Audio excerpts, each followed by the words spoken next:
Hey guys, Shane here, and welcome to my detailed overview of Asuka Model's M4A3 E8 with T66 track, kit number 35-020. So I went a little bit mad detailing this M8, and I added a whole host of aftermarket and scratch build goodies to make this EZA possibly the most accurate Sherman I have in my collection at the moment, so I thought it might be fun to take a look at the various pieces I added to it.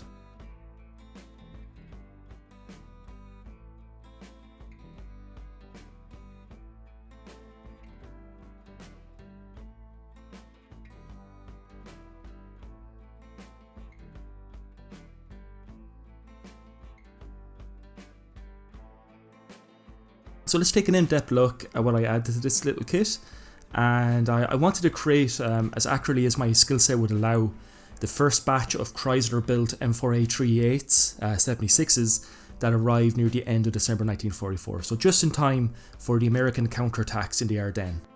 So this Asuka kit is pretty good as a representation of a late production Chrysler M4A3. It has the sharp glacis plates and the simplified splash guards over the auxiliary driver's periscopes on the front of the vehicle.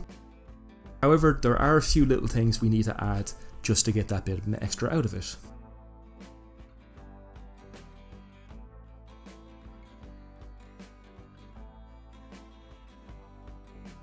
So starting from the turret and working our way down, I began by adding the 2-inch smoke mortar to the turret roof. So the instructions don't mention this at all in the assembly, but the first batch of E8s in the ETO did have this feature.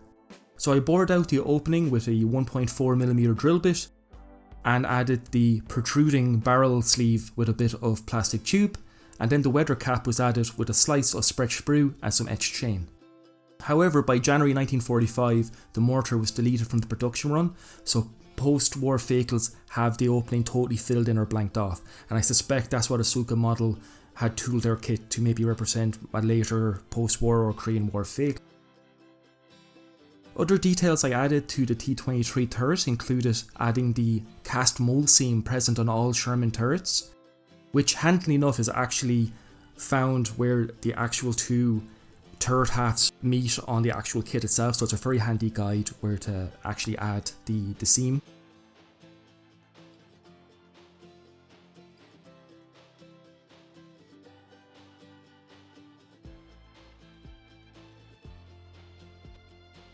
Moving on to the D830 50 cal mount. So I added the retaining chains on the actual cradle for the 50. Though I opted to leave the actual pins themselves out, because often what I find is once I add the pins with using really fine copper wire, once I add the chains you can't actually see the pins too well, so I just leave them off. You can add them if you wish. The 50 cal is the kit original, which is a really nice replica of the M2 Browning itself. There's one little piece I did miss, which is the locking handle on the actual mount or the cradle itself, that I might add after this, just with a piece of brass wire.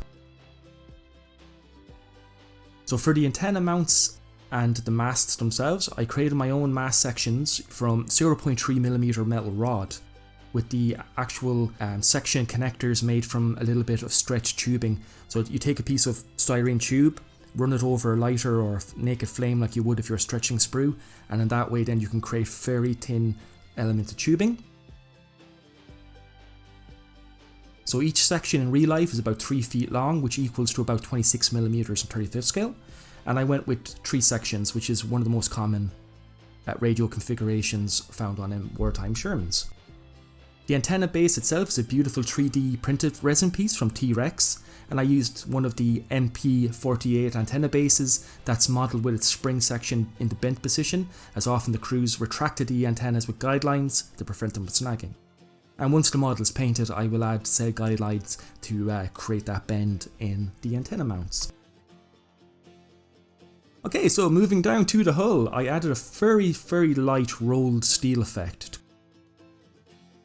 So I took some very thinned down Mr. Surfacer 1500 and very gently stippled the vertical surfaces to impart that texture. I hope now this will add some little bit of visual interest to the welded hull once the paint goes on. The transmission and The roof of the driver and co-driver compartments also got cast texture, as these parts were also cast on the real machine. So this was a first for me, which was making use of 3D printed parts in this kit, especially the brush guards and headlights from MJ Productions, and these are a real game changer. They're absolutely beautiful, very easy to work with, I find. Just use a fresh blade, a small amount of gel type super glue to fix them in place, and also that gel type super glue, especially for the brush guards on the headlights, acts as a very simple way of doing the weld seams that fixed them to the hull on the real Sherman. So another detail I added was the weld seams where the glazed plate meets the hull, and I used some resin 3D decals from Archer Fine Transfers, and I also used the similar method to do the weld seam for the rear plate. In all honesty, I probably would have preferred us using stretch sprue for this, as it would be a little bit less fiddly, I think. So moving on to the rear of the E8, I added the tail light guards again from MJ Productions. And you'll also note the lovely storage plug from PanzerArt, which just literally dropped in place. Only needed just a few tools to be removed off the engine deck just to get it to fit snugly. Absolutely fantastic little piece of resin. Another simple little detail I added was adding the small weld seams on the stoppers for the engine hatches, just using the stretch sprue method. It's a very small little detail, but it does add a little bit more to the overall look of the machine. You will also notice I opened all the drainage holes in the fuel ports and in the splash guard for the turret, though I will have to go back and fill one of the holes on the turret ring, as later Chrysler M4A3s deleted the twin port setup for a single larger drainage plug, if you like, or drainage hole. So for the fuel caps, I give them a cast texture, again with some Mr. Surfacer 500 or 1500, I can't remember which one I used, and added the retaining chains to the pins with some ever reliable etched chain. I added some fuel labels using the lovely etched placards from Tiger Model Designs generic Sherman etch set. Another missing detail from the kit was the forward toe clamp found beside the driver's hatch, which was present on the E8s and the Ardennes, but again strangely omitted from the kit. So I scratch built my own just using some scrap styrene, and I used the rear clamp on the same side as a guide just to get the dimensions correct.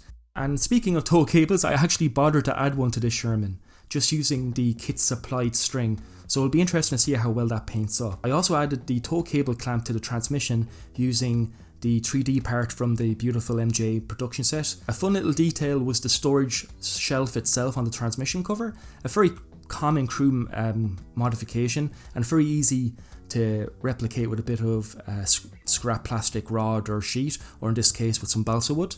So I sanded down just a small strip of balsa just to get it more into scale, and I also cut a little slot into the balsa beam to give clearance to the tow cable, just add a little bit of interest to my particular M8. A few items of storage and chain from my spares rounded out the build, just to add a little bit of interest to the front of the vehicle. Now I've left these all loose just so I can remove them for painting. Descent into madness with my Chrysler M4A3 E8.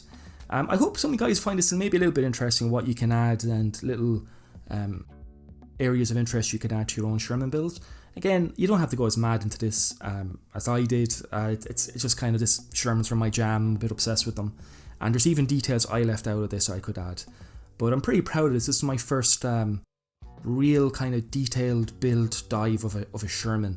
And I just want to say thank you so much guys for watching, and now with college finally over I can get back to making videos and building models. So keep an eye out for our next episode of Panther 126, so we'll actually be working on the diorama base in the next episode. I'm currently just laying down the groundwork, so should have that video up in maybe another week or two hopefully. So thank you so much guys, I have been Shane, stay safe out there, and I'll catch you in the next video.